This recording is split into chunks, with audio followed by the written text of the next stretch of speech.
وشو چاوی په مانځه کې اودس کې زما شک ډېرې دا دوه شیطانان دي زموږ ښکلی پیغمبر ویلي دا اودس شیطان دی هغه ته ولهام وایي هغه دې سړي له سودا پیدا کوي دا شیخان سپرګان درې ځله به لاس وینځي بیا وینځي بیا وینځي بیا وینځي استنجا وکړي نو دا شیطان داسې مردار دی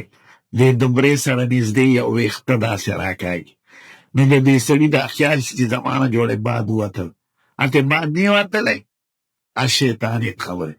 نو د اودس چې دا شیطان دی چې سړی پوس مکه مه ورته وایي کوي به خپل کار دی شیطانه مرداره درې ځله د اودس وکړه بس خلاص